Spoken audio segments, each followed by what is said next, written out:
Watch fans, today we're going to be looking back to a brand that was created in 1865 by a 22-year-old who would give us a piece that we would all fall in love with.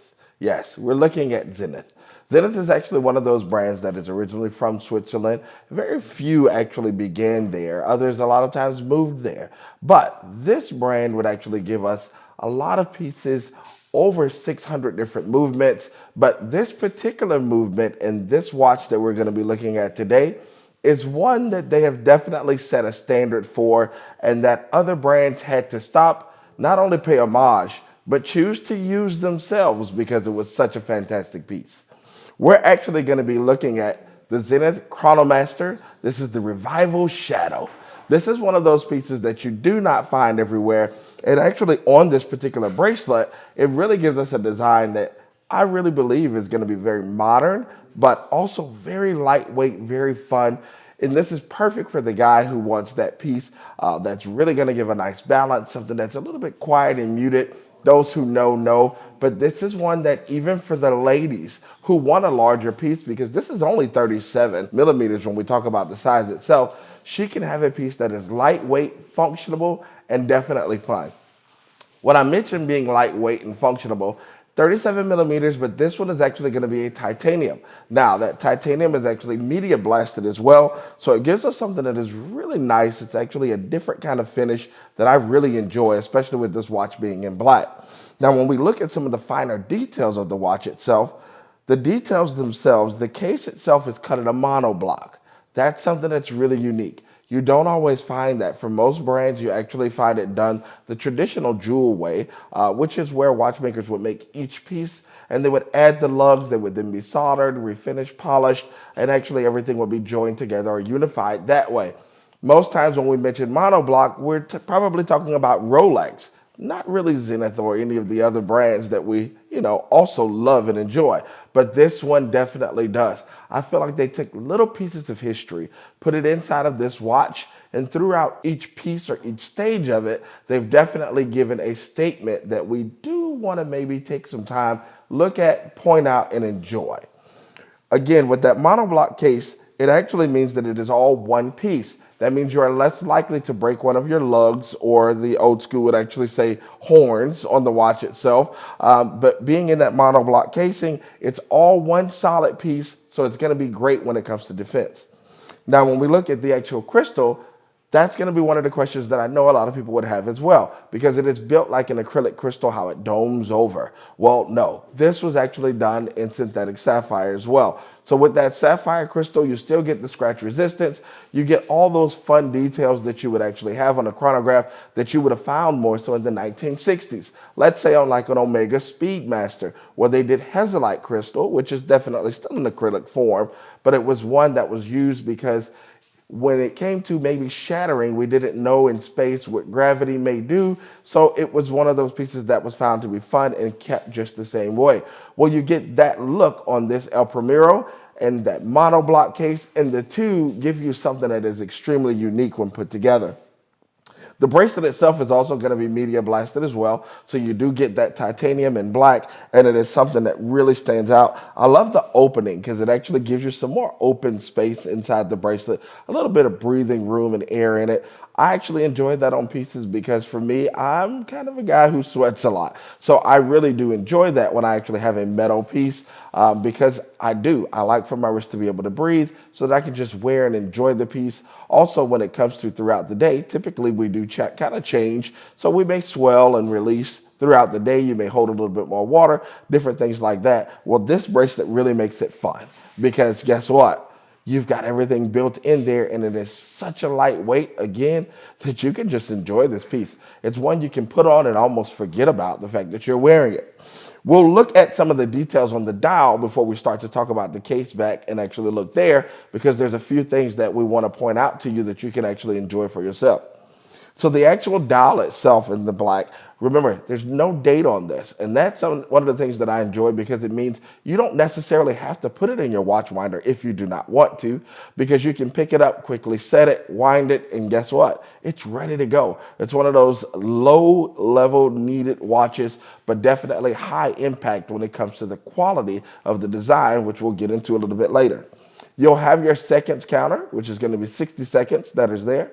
You're actually going to have your minute for 30, and then your hours for 12. So remember, that's something if you're looking to time something a little bit longer, yes, you can use it that way. A lot of times when I'm using my chronographs, I'm using that actually even as a GMT, maybe because I'm traveling, I want to have both time zones because maybe there's some emails that I need to check or that I want to just check into the store and see how things are going for the day. Now, that's one of those fun functions. However, if I'm looking for something in high speed, we do have the tachymeter on there as well. So with that being there, I can measure something that is going to be in high units of 1 in volume. So if I want to check maybe miles per hour or kilometers, that's actually built on the dial too, where I can measure anything I'm producing in high speed. Again, even if you're at a factory and you're producing beans, it tells you how many beans are coming down your actual conveyor belt or down your process throughout that time, because you can actually do that in 1 unit. 60 seconds equals 1 minute, but 1 minute is equivalent to 1 hour when you're looking at unit to unit ratio. So that really makes it fun. Now, as we start to actually look some of the fun things too, and we're going to use this as our transition to looking into this beautiful movement. The actual chronograph itself, of course, to start your chronograph, you're going to push the top button. And you can hear how beautifully this actually sounds on this one. It gives a nice crisp sound. So when you're doing that pusher, you know it's been pushed. If you do not hear it, it's okay. Be just a little bit more aggressive. You're not going to break it. It's like a child or like a baby. You want to be kind of, very sensitive to it, but you don't have to be. It is built to last. It is built for generations. So you can actually hear it when it starts and stops. And then we're going to actually use the bottom button to reset. Now, when we reset, you see how quickly it goes back to 0. And that's one of the things that's really fun about this watch as well. Zenith has always done a fantastic job of actually doing chronographs. In fact, Zenith was the first automatic chronograph. And you will hear a lot of people kind of debate, because that's always been amongst the Swiss, who was first to do this or who was first to do that. Even for Zenith, one of the things is they were actually considered to be the first manufacturer because everything was built in one place. Now, that was due to the fact that this brilliant 22-year-old decides, hey, let's actually buy a building, let's use a big building, and we can have all the watchmakers in there. They can actually work on them pieces themselves. And that was creating the first manufacturer. That would later pay off for Zenith. That's one of the things that we'll talk about a little bit later in the video. The movement itself on this one, it is a little bit harder just to show you this way, but we can actually show you on another shot separately. But the movement itself, you're going to see quite a few things that are there. Inside of the movement back, you're actually going to see how beautifully it is open. Now, I like that because it's a lateral clutch. That lateral clutch, which is actually controlling the chronograph, it gives that open look where we can actually see and enjoy the movement. It makes it where things are not cluttered. You can see directly into the movement and enjoy the beauty of it. You still have the automatic winding, and you'll have it where it actually is bidirectional. So it can go either way to actually give you a little bit more self-powering into the watch itself. So as you continue to wear it for more than 12 hours, it rejuvenates the power into the watch itself, which is something that we all love and enjoy just because of the convenience of not having to set the watch every day or every other day. And with a 52-hour power reserve, even if I do put it down for the weekend, I still can pick it up. And I know that the watch is probably going to be running. It's going to be doing exactly what I need my watch to do. Even when it's off, it is running. I'll pick it up maybe Sunday and actually give it a good 60 turns just so that the watch is continuing to run. And I know that the accuracy of the watch is going to be there because it's a Zenith. Now, with this particular watch, the El Primero, this particular one for the Revival, this is one of those special pieces. And the reason being is, again, the brand was created in 1865. The El Primero would actually release in 1969. Well, the original plans for that were actually for this to release in 1965 to celebrate 100 years of watchmaking. But it took the watchmakers an additional 4 years just for them to be able to release it. Now, why did it take 4 years for something they already had plans drawn out? We're talking about a company that has so many different patents, over 600 different movements. Well, they were concerned about accuracy. This one actually has 36,000 vibrations, whereas the standard watch is going to have 28,800. They gave more vibrations to get a little bit more accuracy so that you could enjoy that El Primero and know that it was going to be done in a fantastic way.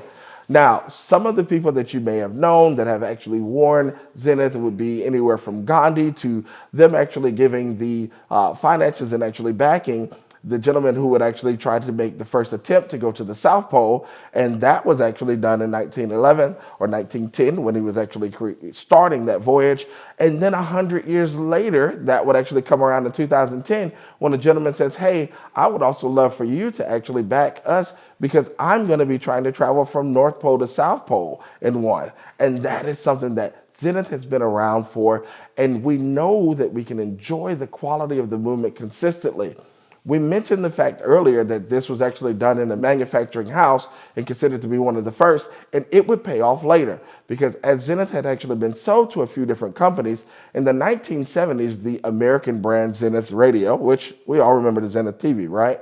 That brand had actually commissioned for the original plans for this to be destroyed. When I say this, I mean the El Primero.